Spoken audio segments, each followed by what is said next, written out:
ایک مرتبہ فرمایا انی ارا فی المنام انی اذبحک، ابراہیم نے حضرت اسماعیل سے کہا، سورہ صافات کی آیتیں ہیں، یا بنیا، اے میرے پیارے بیٹے، بنیا کہتے ہیں پیارے بیٹے کو، اے میرے پیارے بیٹے، میں تجھے دیکھ رہا ہوں خواب میں، انی ارا فی المنام، خواب میں نے دیکھا ہے، انی اذبحک، کہ میں تجھے ذبح کر رہا ہوں، فانظر ماذا تری، تیری کیا رائے ہے؟ اور بچے نے کہا یا ابت افعل ما تؤمر، اے بابا جان جو آپ کو حکم دیا ہے نا وہ آپ کر ڈالیے۔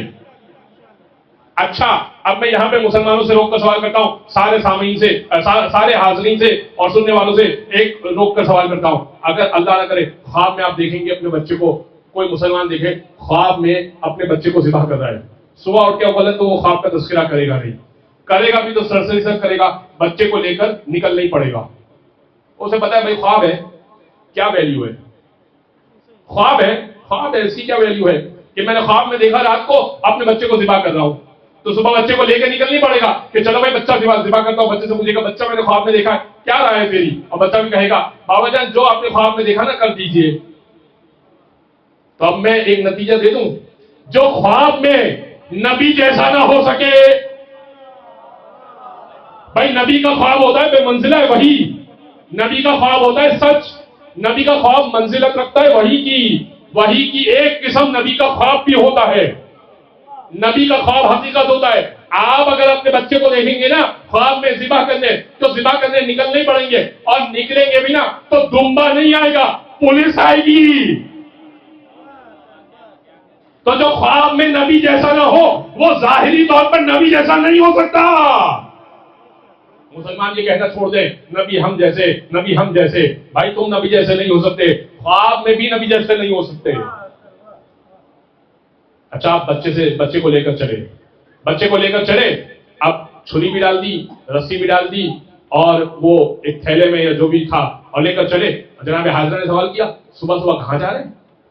فرمایا کہ دوست سے ملاقات کرنے جا رہا ہوں، ہے تو پروردگار دوست، خدا کے دوست کا دوست سے ملاقات کرنے جا رہا ہوں، کا جوان کو بھی ساتھ لے کے جا رہے ہیں، کہاں ضروری کام ہے ساتھ چاہیے اس کا بھی، کہا ٹھیک ہے۔ پیچھے آیا شیطان، حاضرہ کے پاس شیطان آیا، توجہ سے اس بات کو سنیے گا اس لیے کہ مجھے کسی نتیجے تک آپ کو پہنچانا ہے۔ جناب حاضرہ کے پاس شیطان آیا، اور اللہ آپ سب کو حج نصیب فرمائے۔ حج کا رکن یہ ہے کہ 3 مرتبہ 3 مقامات پر 3 دن تک آپ شیطان کو کنکر مارتے، اگر آپ کنکر نہ مارے نا جان بوجھ کے تو حج میں کفارے وغیرہ لگتے ہیں، کنکر مارنا ضروری ہے، اس کی ہسٹری پڑھ رہا ہوں میں تو سنیے۔ ایک مرتبہ جناب حاضرہ کے پاس آیا، کہنے لگا کہ معلوم ہے تمہارے شوہر اور بچہ کہاں نکلے؟ کہاں نکلے؟ وہ جو کہہ کے نکلے نا دوست کا، یہ حضرت ابراہیم نے خواب دیکھا ہے، حضرت تو میں کہہ رہا ہوں ابراہیم نے خواب دیکھا ہے بچے کو ذبح کرنے، تم نے دیکھا نہیں چھری لے کے نکلے، رسی لے کر نکلے، کپڑا اس پر ڈال کر گئے ہیں، دیکھا نہیں؟ جاؤ جا کے دیکھو، اگر میں غلط کہہ رہا ہوں جاؤ جا کے دیکھو۔ جناب حاضر نے زمین سے کنکر اٹھایا اور زور سے مارا اور کہا جو نبی کی ناموس کو، سنیے گا توجہ سے، کہا جو نبی کی ناموس کو گھر سے باہر نکالنے پہ اکسا ہے نا وہ شیطان ہوا کرتا ہے، جو نبی کی ناموس کو گھر سے باہر نکالنے پہ اکسا ہے وہ شیطان ہوا کرتا ہے۔ آنے کے بعد اب شیطان آنے کے بعد حضرت ابراہیم کے پاس آیا، کہنے لگا کہ ابراہیم یہ تم کیا کر رہے ہو؟ بچے کو ذبح کر رہے ہو؟ تم بچے کو ذبح کر رہے ہو؟ اب خواب دیکھ لیا تو کیا ہو گیا اس میں؟ بچے کو کیوں ذبح کر رہے ہو؟ بچے کو نہ ذبح کیا کرو۔ ایک مرتبہ پہلے تو حضرت ابراہیم نے اسے سمجھایا، وہ نہیں سمجھا، وہ چاہتا تھا کہ اس عمل سے وہ باز آ جائیں، رک جائیں۔ حضرت ابراہیم فوراً سمجھ گئے، فوراً کنکر اٹھایا، زور سے مارا، کہ جو نبی کے فعل پر شک کیا کرتا ہے نا وہ شیطان ہوا کرتا ہے۔ اس کے بعد شیطان گھوم کر آیا، آنے کے بعد حضرت اسماعیل کے پاس آیا، کہ تمہیں اندازہ ہے کہ تمہارا باپ تمہیں کہاں لے جا رہا ہے؟